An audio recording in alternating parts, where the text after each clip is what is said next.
Assalamualaikum warahmatullahi wabarakatuh.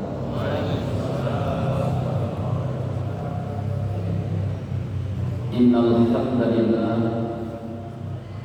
nahmaduhu wa nasta'inuhu wa nastaghfiruh wa na'udzu billahi min shururi anfusina wa min sayyiati a'malina. May yahdihillahu fala mudilla lahu wa may yudlil fala hadiya lahu. Asyhadu an la ilaha illallah wa asyhadu anna sayyidana wa nabiyyana Muhammadan abduhu wa rasuluh. Allahumma shalli wa sallim wa barik ala habibina wa syafi'ina wa maulana Muhammadin wa ala alihi wa sahbihi wa man tabi'ahum bi ihsan ila yaumil amma ba'd. Qala Allah ta'ala a'udzu billahi minasy syaithanir rajim wa huwa asdaqul qailin kullu nafsin dha'iqatul maut wa innamal tuwaffawna ujurakum yawmal qiyamah faman zuhziha 'anil nari wa udkhilal jannah faqad faz wa mal hayatud dunya illa mata'ul ghurur. Wa qala aidan fi ayatin ukhra ya ayyuhalladzina amanu taqullaha wal tanzur nafsum ma qaddamat lighad wattaqullaha innallaha khabirum bima ta'malun. Shadaqallahu al-'azim wa shadaqa rasulul karimul karim wa nahnu 'ala dzalika minasyahidin wa syakirin walhamdulillahi rabbil alamin. Hadirin kiram wal muhtaram yang sama-sama kita muliakan,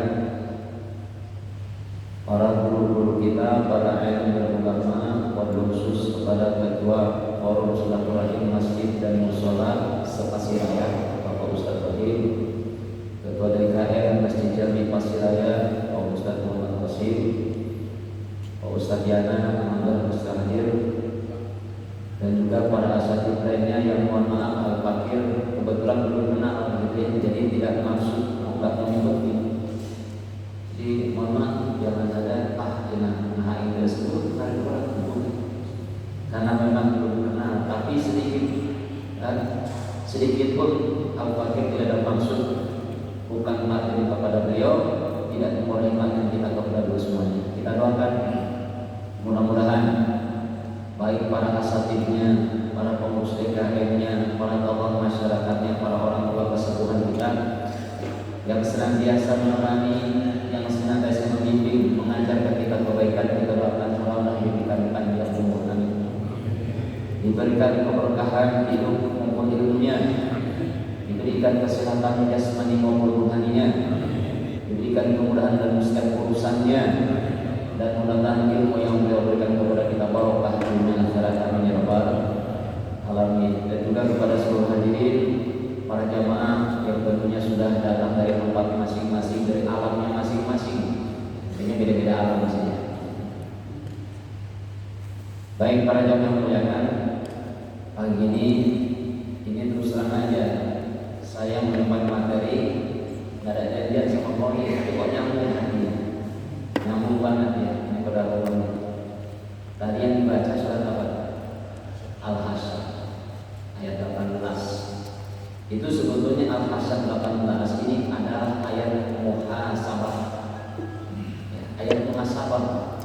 Jadi momen pengajian kita ini ya sedikit muhasabah, bahwasanya Allah Subhanahu wa taala menciptakan kita ini hidup sebentar doang, betul ya?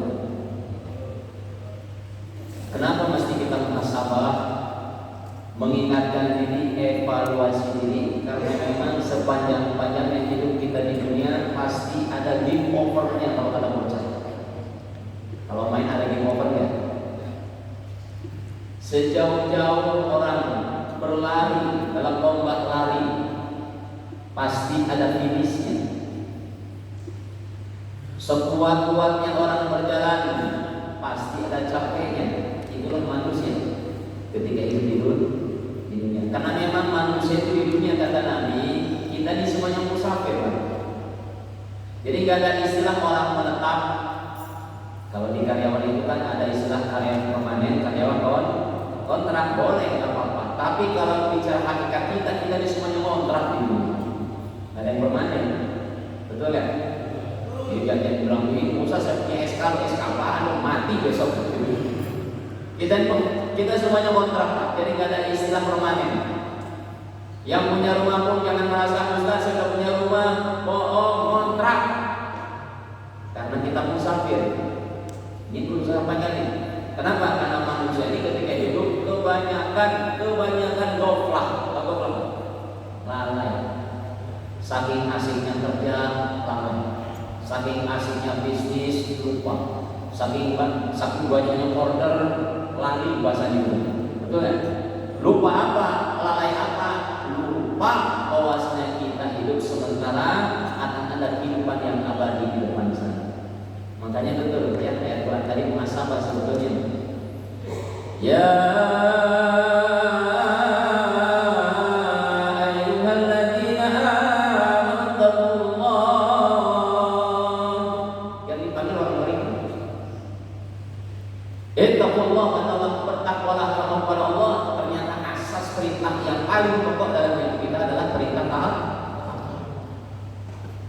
Wal tanzur nafsum ma qaddamat lighad.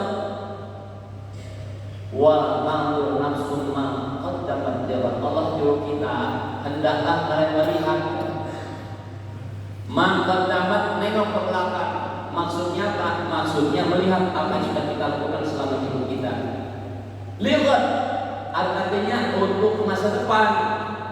Kita melirik ke belakang untuk mengevaluasi apa yang sudah kita lakukan selama hidup ini. Yang sudah usia 40 tahun ke belakang sudah ngapain aja? Yang sudah 50 tahun ke belakang sudah ngapain aja? Untuk apa melihat ke belakang? Melihat, mereview, ngecek. Itu udah benar belum? Hidup kita udah sesuai dengan perintah Allah Rasulnya apa belum? Ngecek ke belakang, boleh. Untuk apa kita nengok ke belakang? Lihatin sebagai persiapan untuk menghadapi kehidupan yang sebetulnya yang disebut dengan kehidupan akhir. Boleh kita nengok ke belakang. Makanya istilahnya kalau naik mobil ini kan ada namanya kaca spion, betul kan? Ada kaca spion. Ini kenapa mesti pakai kaca spion? Untuk apa coba? Kan untuk nengok ke belakang. Oh, ada mobil di belakang. Kan begitu ya? Lihat ke belakang, boleh. Untuk apa? Untuk mereview. Tetapi di depan kita ada kaca yang besar. Mananya apa? Akan ada kehidupan yang lebih besar lagi, yaitu kehidupan akhir. Lebih lagi Allah ingatkan, kasih warning supaya manusia lupa diri bahwa sejauh-jauhnya kita berjalan, sekuat-kuatnya kita hidup di dunia, sekaya-kayanya hidup di dunia, tetap semuanya tanpa terkecuali pasti akan merasakan mati. Betul. Makanya ada dari Sulaiman ya, habis hijrah kan, teman kita, lagunya kan terkenal. Orang kaya mati, orang miskin, raja-raja, rakyat jelata, yang ganteng, yang jelek, semuanya mati. Betul kan? Allah bilang secara tegas, kullu nafsin dha'iqatul maut. Setiap diri yang bernyawa, kullun itu dimana kuliah. Kuliah itu artinya apa? Kuliah itu semuanya tanpa terkecuali. Yang Allah hidupkan dha'iqatul maut, pasti akan merasakan kematian. Jadi nggak ada pengecualian. Tidak ada istilah negosiasi. Orang yang hari ini petantang-petenteng jadi pejabat, sombong, arogan, silahkan. Ada orang yang sekarang ini punya badan kuat, nyombong, silahkan. Tapi ketika mati datang nggak bisa nolak. Betul. Qul innal mauta alladzi tafirruna minhu mulaqikum summa turaduna ila alimil ghaibi wasyahadah. Katakan ya Muhammad, innal mauta, sesungguhnya tafiruna, yang mana kalian mencoba lari daripada kematian. Karena memang kata Nabi SAW, ada dua hal yang paling dibenci oleh manusia. Yang pertama mati, yang kedua hidup miskin. Betul kan? Rata-rata orang kalau ditawarin mati ogah. Saya mau tanya di sini, siapa yang mati sekarang? Turun tangan. Ini pada bertanya dunia ya ini Pak. Dua kemungkinan. Bisa menang siang, yang kedua banyak utang nih. Betul kan? Jadi dua hal yang paling dibenci kalau ditawarin ogah. Yang pertama mati, yang kedua hidup miskin. Ada yang mau hidup miskin di sini Pak, turun tangan. Enggak juga. Tapi wajah-wajah miskin begini. Masya Allah. Jadi kata Allah, sesungguhnya kematian yang kalian coba lari kan. Mulaqikum, walaupun kita ngumpet di mana aja, walaupun kita nolak dimanapun caranya, mulaqikum itu mati, nggak ada istilah pandang bulu, pasti datang. Betul. Pejabat waktunya mati. Artis yang waktunya yang lagi populer waktunya mati. Kalau kematian ini Pak bukan istilah nomor urut, beda kalau Bapak datang ke teller Pak, dikasih nomor sama security, Pak ini nomornya Pak, oh nomor 20, duduk di belakang, antrian dulu, nunggu selesai nomor 10, 11 dan seterusnya, baru nomor 20 masuk. Kalau mati bukan nomor antri, tapi nomor sabuk, betul nggak? Kematian nggak mesti datang gara-gara udah tua. Kematian nggak mesti datang karena sudah kronis penyakitnya, bukan karena sudah sepuh, opname di ICU. Banyak orang yang masih muda mati duluan daripada yang tua. Banyak orang yang sehat janggal mati duluan daripada yang sakit. Saya punya cerita unik di perumahan, mungkin sekitar 5 bulan yang lalu. Pagi-pagi begini ada kedengaran suara sayup-sayup di masjid, innalillahi wa inna ilaihi raji'un. Telah meninggal bulan-bulan, saya siapa kok namanya asing gitu, gak kenal. Lalu kira-kira jam 7 saya tanya, Pak yang meninggal siapa? Oh iya Pak Ustaz. Jadi cerita begini, ini ada jamaah kita sakit dirawat. Orang tuanya nengok dari Jawa datang ke Cikarang nengok anaknya yang sakit lagi dirawat. Di dalam ternyata Israel dari bapaknya duluan. Jadi yang nengok yang dicabut duluan, betul nggak? Ini benar kejadian, betul? Jadi yang mati, yang sakit itu apa yang sehat? Yang sehat. Makanya mohon maaf yang muda-muda jangan ngomong ya. Yang muda-muda nih, lihat bapaknya bapak duluan ya, di belakangan. Kamu bisa diatur malaikat, betul? Baik. Jadi Allah katakan kullu nafsin dha'iqatul maut. Setiap yang bernyawa itu pasti akan merasakan mati. Makanya fenomena hari ini Pak, Masya Allah, manusia ini ya sepertinya berjalan berbeda-beda. Ada yang ke selatan, ada yang ke utara, ada yang ke timur, ada yang ke barat, beda-beda. Yang ke barat jadi karyawan pergi ke kawasan. Yang ke timur pergi kemana? Jadi pedagang ke pasar. Punya kesibukan masing-masing. Yang ke selatan kemana? Ke laut. Kemana? Jadi nelayan. Yang ke utara ke ladang, jadi petani. Sepertinya jalannya beda-beda, punya kesibukan yang berbeda-beda. Tapi hakikatnya mereka sedang berjalan kepada satu titik yang sama, yang disebut dengan alam kubur. Ya bayar. Jadi sekarang ujung-ujungnya kubur-kubur juga gitu. Makanya hari ini kita ingin membahas ya tentang amalan apa saja yang insya Allah kalau kita amalkan akan menyelamatkan kita di alam kubur. Amin ya rabbal. Ya, karena orang mati itu pasti. Saya bilang pasti. Nah, tetapi ketika kita mati hadirin ada dua kemungkinan manusia. Ada dua kemungkinan yang akan dialami orang yang mati. Yang pertama, kalau dia mati masuk alam kubur, kemungkinan pertama bisa mendapatkan nikmat kubur. Kemungkinan kedua bisa juga diazab. Minta yang mana kira-kira? Minta yang mana? Nikmat apa azab? Makanya kalau kita pengen dapat nikmat kubur, senang di kubur, ayo persiapan sallallahu alaihi wasallam suatu hari pernah ditanya oleh para sahabat, "Ya Rasulullah, man aqyasun nas wa ahsanuhum?" Ya Rasulullah, siapa sih menurut engkau orang yang paling cerdas siapa? Maka Nabi katakan, aksaruhum dzikranil maut wa asyadum istidadan lahu. Orang yang paling cerdas itu kata Nabi tandanya ada dua. Beda ya versi Nabi versi kita. Kalau versi kita cerdas itu Pak Ustaz katanya kalau kuliah IPK-nya tinggi. Kalau sekolah ranking 1 dia. Kalau lomba juara 1 itu menurut kita, betul kan? Tapi versi Nabi lain. Orang cerdas itu hadirin yang pertama adalah orang yang paling banyak ingat mati. Makanya saya ngajak Bapak jadi orang cerdas. Amin ya Rabbal. Iya, jadi kuliah cerdas nih Pak.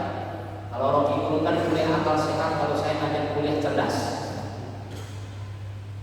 Yang pertama orang yang paling banyak ingat mati itu orang cerdas. Lalu yang kedua, wa asyadduhum isti'dadan lahu adalah orang yang ngerti mau mati, kemudian dia persiapan sebelum datang ke mati. Nah, kita datang ke persiapan ini akan menyambut kehidupan yang nanti akan ada. Karena manusia ini kan saya bilang tadi di awal, kita ini makhluk musafir Pak. Belum permanen. Makhluk musafir itu apa artinya? Orang yang sedang berjalan dalam perjalanan. Bapak pulang kampung kemana? Surabaya, sono jauh. Naik mobil pribadi, saya yakin Pak, Bapak nggak bisa bus langsung nyampe rumah. Pasti rest area dulu, betul kan? Capek Pak. Ya, saya pernah ngantar anak mondok di Ngawi itu bawa mobil sendiri, waduh, lumayan. Berhenti di rest area di Cirebon berhenti. Untuk apa? Isi bensin, anak pipis, macam-macam pokoknya rest area berhenti. Tapi ingat ketika kita berhenti di rest area, ingat kita ini musafir, lanjut lagi gitu. Jangan lama-lama, walaupun rest area-nya mewah, walaupun rest area-nya enak, ingat kita musafir mesti lanjutkan perjalanan. Tujuan kita Surabaya, betul kan? Pak, jangan lupa kita punya tujuan. Tujuan kita apa? Kita lagi musafir. Musafir jangan lama-lama di dunia. Jadi jangan ada kata Ustaz nanti betah di dunia lah betah. Musafir jangan lama-lama. Nggak boleh lama-lama. Makanya ada yang kedua, wa asyad istidadan lahu, orang yang paling keras katanya adalah orang yang paling banyak persiapan. Kenapa? Karena dia paham dunia ini sesaat, apa yang kita punya pasti kita tinggalkan. Sementara akhirat adalah kehidupan yang abadi selama-lamanya dan pasti akan kejadian selama-lamanya. Betul? Orang cerdas begini Pak. Ketika ada orang miskin, dia tinggal di satu kampung dihina sama tetangganya. Karena miskin, rumah jelek, pokoknya skala status sosial rendah banget dalam pandangan orang gitu. Maka pasangan suami istri tadi mau Pak, aku mau begini terus kita dihina orang kan? Tinggal kita di kadang-kadang di kolong jembatan, kadang-kadang kita di depan toko dihina kita nggak punya rumah. Terus gimana Pak? Mak, udah deh Pak, cari kerjaan dong. Waduh, di Cikarang ada kerjaan. Tuh ada lowongan kerja di Arab Saudi di TKI gitu. Singkat cerita si bapak berangkat jadi TKI ke Arab. Ada yang pernah pengalaman kerja di Arab? Boleh gak kita kalau kerja di Arab pulang tiap minggu? Boleh? Boleh kan? Nggak boleh. Minimal kalau kontrak pertama 2 tahun Pak. Itu 2 tahun. 2 tahun baru boleh pulang. Karena si bapak ini punya semangat, punya obsesi, saya harus punya rumah biar rela tinggalkan istrinya kerja jadi TKI selama 2 tahun. Tapi si bapak ini cerdas.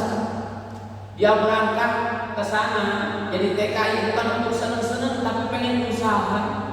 Maka ketika dia kerja bulan pertama dapat gaji dari majikan, nggak dimakan dihabisin di Mekah, nggak dimakan dihabisin di Arab Saudi, dia transfer pulang kampung.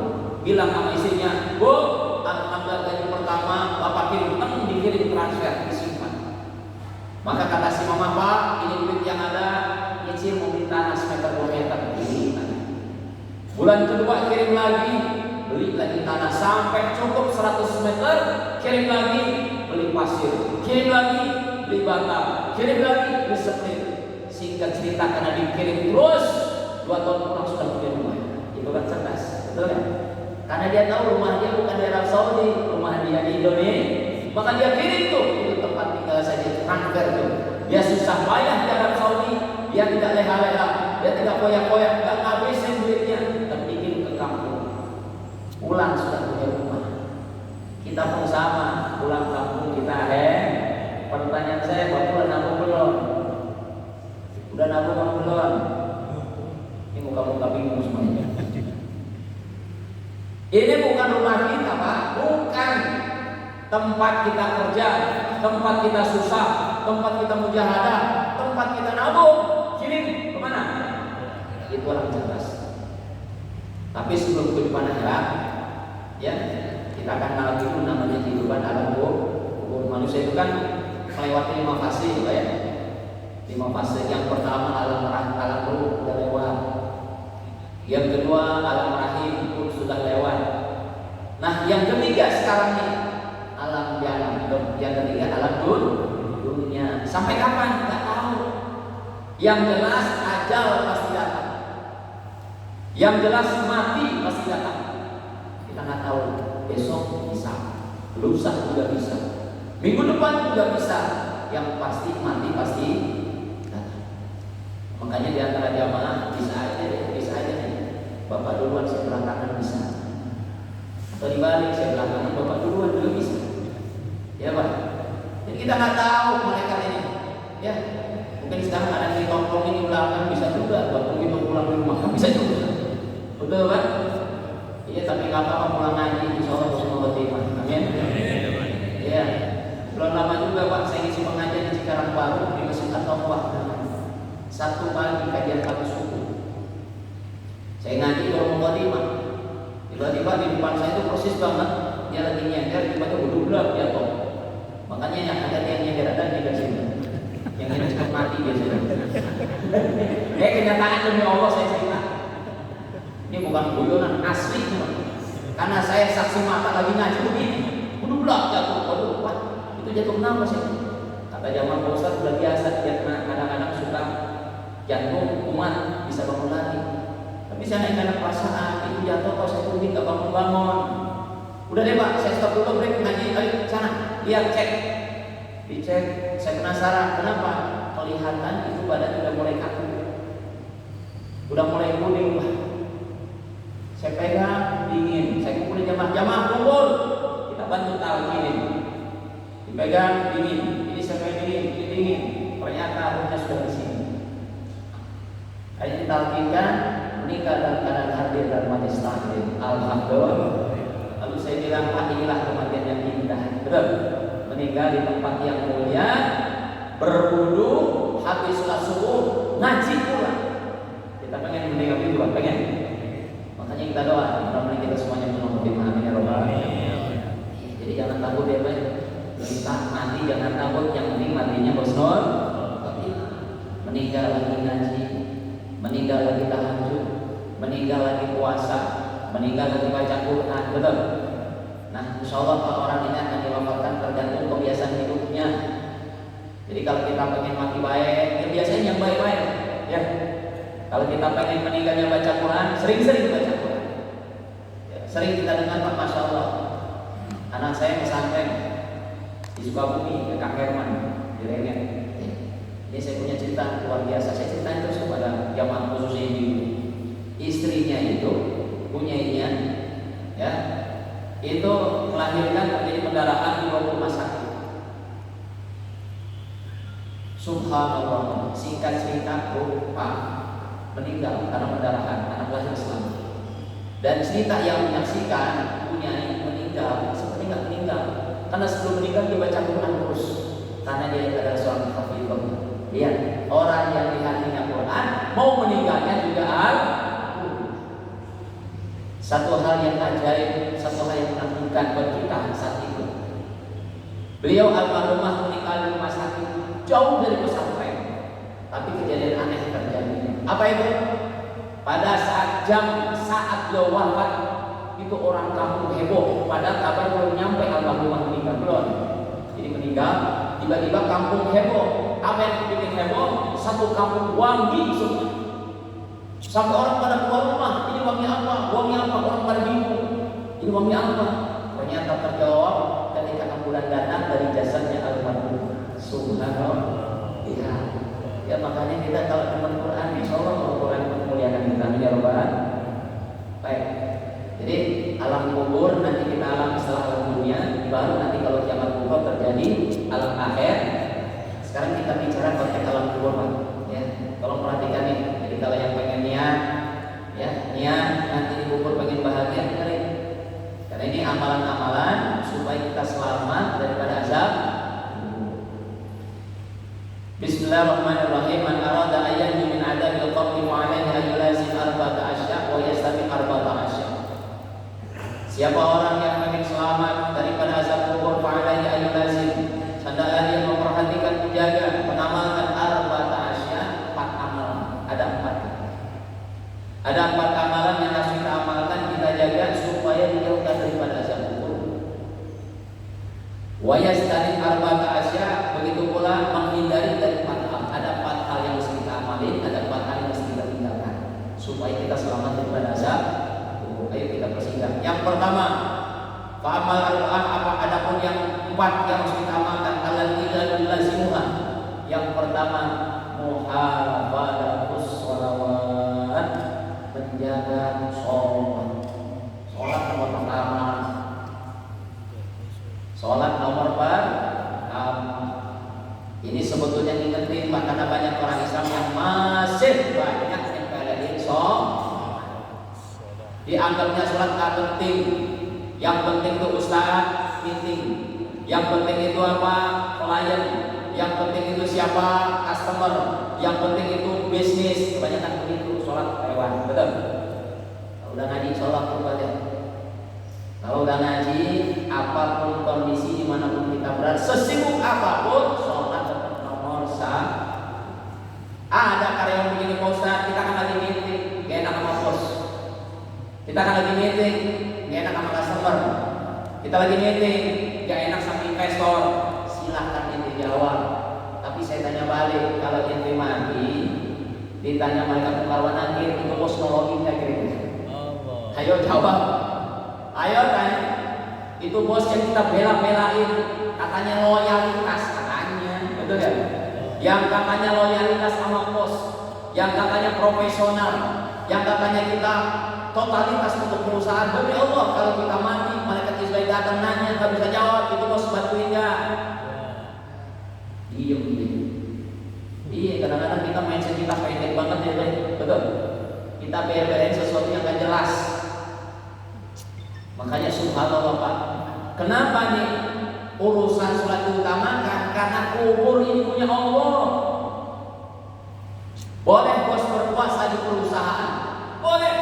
Tapi kalau kita masuk kubur, yang berpuasa siapa? Allah. Bos tidak punya kuasa lagi. Bukan urusan dia lagi, bukan teritorial dia lagi, bukan kewenangan dia lagi. Kalau orang masuk kubur, kewenangan Allah Subhanahu. Yang bikin nikmat ya Allah, yang bikin azab ya Allah. Tapi kalau orang yang ketika dirinya muhafadzatus shalah, selalu jaga sholat, maka insya Allah Allah juga akan jaga diri. Amin ya Rabbal. Iya. Makanya masya Allah Pak, sekali lagi habis ngaji awas jangan pernah berpikir nyepelein. Bagaimana tanda-tanda orang yang muhafadzatus shalah? Setidaknya ada 3 Pak. Tanda-tanda orang yang disebut muhafadzatus shalah. Yang pertama, memperhatikan waktunya. Sholat di awal waktu. Jangan tarsok. Allahu Akbar. Kata istrinya, Pak, bangun Pak, udah adzan. Tar dulu, belum mau mati. Ada yang begitu ada? Ada. Di sini selalu nggak ada ya, nggak ada apa nggak jauh sih. Pak udah komat Pak, takut imam belum takbir gitu. Iya gitu. Ini orang yang suka mundur waktu. Nah orang yang muhafadzatus shalah jaga waktunya.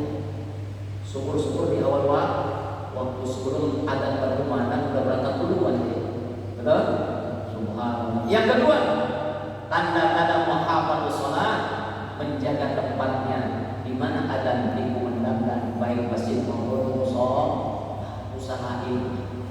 Ya, sebab kalau kita baca lagi tentang keutamaan masjid, keutamaan musola, masya Allah Pak, masjid yang kita diami hari ini, masjid yang kita datangi setiap waktu, demi Allah nanti di akhirat bakal bersaksi, ngomong sama ya Allah yang sering datang sama saya simpulan tuh, subhanallah. Nih masjid yang Bapak datangi diam, nggak ngomong 1000 bahasa, dia nggak komen, nggak bicara, diam aja, tapi nanti di hadapan Allah bakal ngomong, ya Allah simpulan ya Allah, dia sering datang cuma paling pojok, nyender lagi ya Allah, nggak apa-apa yang penting di masjid. Walaupun ngorok biarin dah, bukan di masjid. Betul kan? Jadi masjid itu.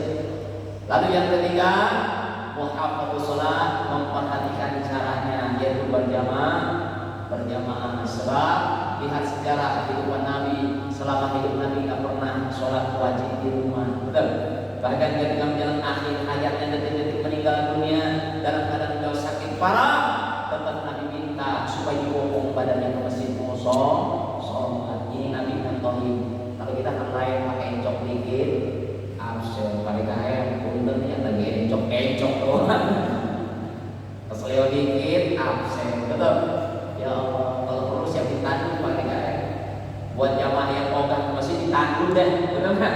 Siap nggak kira-kira jamaah jemput orang kayak gini siap? Ya. Kalau kata siap pakai ambulans sekalian, gotong orang. Susah banget masjid ya Allah.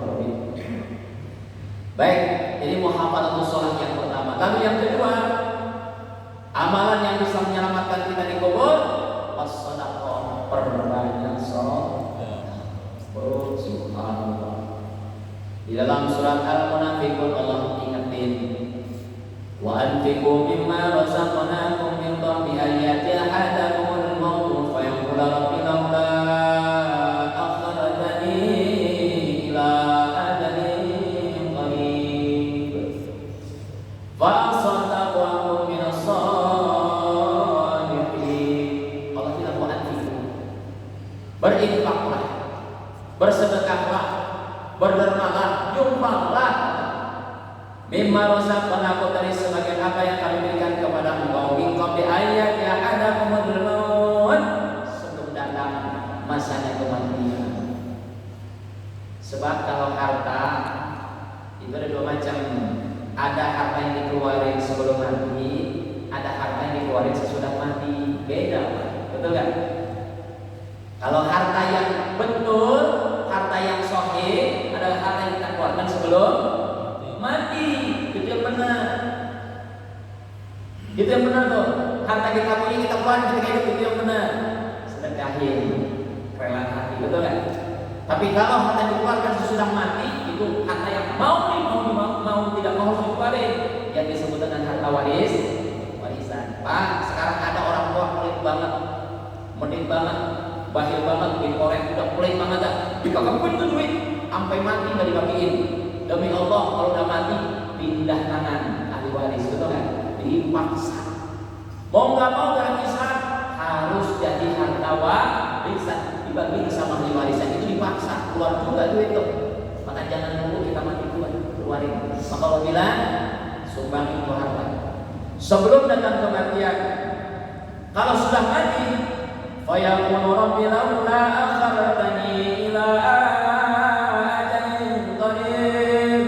Kalau orang bahil, orang pelit, dia kagak duit, saya keluarin duit, keburu mati, udah mati baru dia ngomong, fa yaqulu rabbi laula akhartani. Allah, kalau begitu mah, kalau begini tahu mah ya Allah, rabbi laula akhartani ila ajalin qarib, tolong hidupin saya lagi ya Allah, panjangkan umur saya walaupun sebentar ya Allah.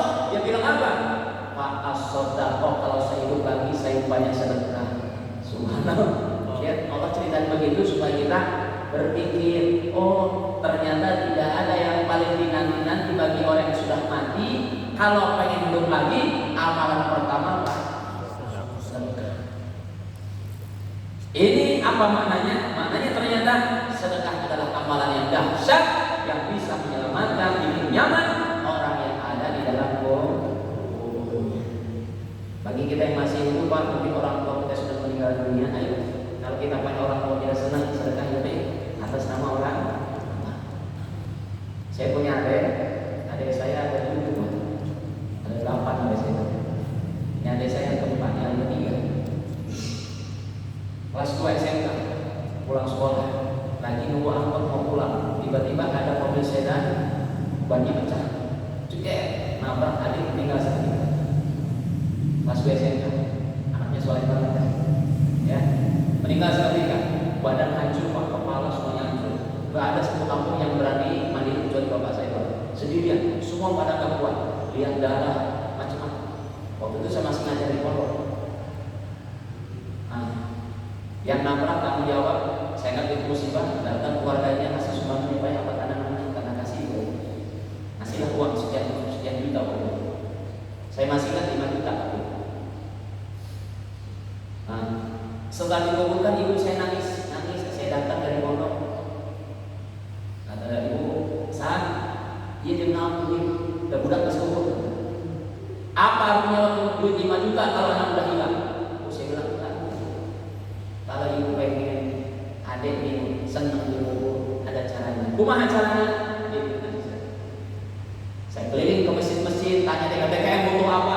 Ada yang minta karpet, beli karpet. Habisin hari itu 5 juta. Habisin pokoknya hari tak kena, habiskan. Yang minta mukena, beli mukena, habisin hari itu. Ibu seharian nangis terus dari kejadian. Karena hari kedua saya pulang ke pesantren, nggak keburu. Maka malam yang kedua, ibu saya nggak nangis lagi, malah senyum-senyum. Saya tanya, kasih senyum, ini ayah seserian. Kemarin nangis beberapa kan ayah seserian. Dia bilang apa? Benar saja. Asbab wasilah itu kamu sedekah. Tadi malam ibu ketemu sama si adik kamu. Subhanallah, ketemu bajunya bagus, duduk dalam sebuah mahligai seperti singgasana, putih bersih wajahnya di depan sebuah seperti rumah tapi cahaya. Dia bilang, "Mi, aku nurut tos tapi sudah kona." Subhanallah. Nyampe kalau masuk betul, Pak. Jadi ternyata kalau kita sayang sama orang kita cinta yang sudah meninggal, ayo sedekah atas nama almarhum. Insyaallah ya. Jadi sedekah ini sangat membantu wajah mati. Nah, mudah-mudahan kita juga kalau dapat sedekah ya dan berbagi, insyaallah Pak, nanti kita akan menuai kebaikan kita di kubur. Amin ya Rabbal. Lalu yang ketiga, wa qira'atul Qur'an. Penyelamat kita dari kubur memperbanyak baca Quran. Kalau kita baca hadis-hadis Nabi, banyak sekali Pak keutamaan baca Quran. Paling tidak. Seandainya kita baca Quran, di sini sebutkan nih hadisnya. Fa inna hadza hadal asya, sesungguhnya amal Quran tadi tudimu al-qabr wa tuwasihu, akan menerangi itu kubur. Padahal Pak Bapak lihat ya, seandainya kita melihat ada almarhum masuk liang lahat, itu tempatnya kan sempit, betul? Udah sempit, itu tuh amal tanah, amal gelap. Tapi orang yang senang baca Quran, orang yang senang sedekah, maka kubur yang tadinya gelap akan terang seterang-terangnya. Kubur yang tidak sempit akan luas seluas-luasnya. Bisa bagian kita baca Quran. Makanya baca Quran maksudnya itu. Ya sekarang ini memang ujiannya berat gara-gara HP. Betul. Zaman kita pernah ya, mau dibanting saya. Anak-anak harus ini gara-gara mana yang itu. Betul. Jadi kalau kita pegang HP dan Quran so kita coba tes. Bapak pulang subuh ke rumah. Di depan meja Bapak ada Quran, ada HP. Yang pertama kali pegang apa? Jujur. Ternyata daya tariknya luar biasa daripada daya tarik Al-Quran. Ini zaman sekarang. Dulu waktu belum zaman ini, waktunya ngaji gitu lah. Karena sekarang ini udah terlalu banyak belum WA berapa belum Facebooknya, belum Instagramnya, mau update status macam-macam tuh. Masya Allah, akhirnya apa? Waktu habis untuk lihat HP lupa dengan baca Quran. Nah sekarang udah ngaji, ayo Pak, kita coba spare waktu, atur waktunya. Walaupun kita nggak bisa kayak yang lain, 1 juz 2 juz minimal istiqomah jam berapa bisa baca Quran. Mau 1 baris kayak terserah pokoknya mah istiqomahin baca Quran. Karena Quran tadi saya bilang yang hari ini kita baca, yang hari ini kita telaah, diam seluruh bahasa, tapi insya Allah di Quran sedikit banyak yang kita baca, nanti di kubur akan dilewati mengamankan kita nanti dalam kubur. Wa kasratu tasbih, memperbanyak zikir tasbih. Zikir Pak. Makanya baca ini zikir tasbih minimal 100 deh. Setiap pagi dan setiap pada asar setiap malam. Ya, kalau syukur-syukur pada sholat ya subhanallah subhanallah minimal lah, minimal subhanallah walhamdulillah wa la ilaha illallah wallahu akbar 100 kali pada subuh ya Pak. Karena fadilahnya banyak, bukan hanya selamat daripada subuh. Insyaallah kalau kita baca di zikir akan memudahkan rezeki ya Rabbal. Percepat lagi ya. Kemudian wajah stamin arba'atasya. Selain kita menjaga yang 4 tadi, masih ingat nggak? Ini oleh-oleh tadi jangan lupa nih. Karena di sini ada yang bawa buku nih, bawa buku. Kayaknya habis surat pokoknya nih. Untuk ngomong ada yang nyantap. Kita nih Pak jujur aja, kita gaya ngajinya kalah sama ibu-ibu itu rajin banget, rata-rata bawa buku gitu. Semuanya tanpa diinstruksi bawa buku ini. Wah cakep sih, bapaknya kalah. Tapi saya bilang bukan jelek, bapaknya jenius semuanya, bisa bawa buku. Paham? Paham. Benar Pak? Paham? Paham. Keluar sanggup lupa aja. Makanya kadang-kadang ibu Pak Ustadz katanya, tapi saya mah kadang-kadang ngaji gak ngaji sama baik. Kenapa? Habis pulang rumah ditanya, Pak, hari-hari ngaji sama Ustadz Hasan Basri dapat apa? Allah gelap gitu jawabannya. Ada yang begitu. Allah gelap jawabannya udah simpel aja. Allah gelap saking lupanya tuh. Padahal waktu ngaji nganggur-nganggur, paham? Paham. Makanya dicatat harusnya begitu. Baik, apa yang Pak tadi Pak? 1. Dua. Sedekah. 3. 4. Zikir. Udah simpel banget kan? Nggak berat-berat. Nggak berat-berat. Nggak modal gede. Beda kalau haji umroh modal. Ya, umroh sekarang minimal 35 juta perlu berangkat. Haji lama, mesti 20 tahun kali kalkulasi. Nah ini kan amalan bisa kapan aja, betul? Jaga sholat ke 10 tiap hari. Baca Quran bisa dimanapun kita berada. Zikir apalagi, betul? Sedekah ada duit keluarin. Sedekah beda dengan zakat. Kalau sedekah ini mengeluarkan harta tanpa ada ketentuan, tanpa ada batasan, semampunya. Kalau zakat ada syaratnya. Jadi kapan aja. Sedekah nggak mesti nunggu kaya dulu, nggak mesti nunggu gajian dulu, ada keluarin. Namanya sedekah. Nah, adapun amalan yang mesti kita tinggalin, yang mesti kita jauhin. Apa yang pertama? Yang pertama al-kadhib, bohong. Bohong, masya Allah, bohong kayaknya udah jadi budaya, betul nggak? Hari ini kita menganggap bohong ini kayaknya dosa kecil banget, secuil. Kadang-kadang kita ada janjian sama teman. Pak, kita janjian ya. Nanti jam 8 ketemu di sono. Oh siap-siap. Besoknya beneran. Telepon. Pak, di mana Pak? Oh, OTW, padahal masih di rumah bilang OTW. Sering begitu nggak? Sering begitu nggak? Kadang-kadang kita suka nyepelin bahwa itu dosa, betul? Itu bohong Pak. Yang namanya bohong ya bohong. Oh, udah OTW, padahal masih pakai handuk baru keluar PO. OTW. Udah bohong OTW nyampe sana mau lagi soalnya macet, padahal nggak ada macet. BO apa itu? Ini contoh. Kita kadang-kadang sudah lagi padahal bohong. Sama istri juga. Pak, di mana Pak? Lagi lembur. Padahal mau lagi di mall, lagi jalan-jalan. Lagi ngudut, lagi ngopi sama teman. Bilangnya lagi lembur. Suka begitu enggak? Ini kadang-kadang yang lupa. Padahal hati-hati. Itu hindari katanya. Bohong. Ya, kalau kita beri selama di kubur. Yang kedua, khianat. Apa khianat Pak? Ya khianat. Ini berkaitan dengan amanah. Amanah bukan hanya kepada pemimpin model-model, mohon maaf, pejabat negara, presiden, menteri, gubernur, bupati, lurah, camat, RT, RW, termasuk ketua DKM. Bukan. Kita ini semuanya pemimpin. Kullukum ra'in. Kalian semua adalah semuanya pemimpin. Wa kullukum mas'ulun an ra'iyatihi, dan setiap pemimpin pasti akan dimintakan bertanggung.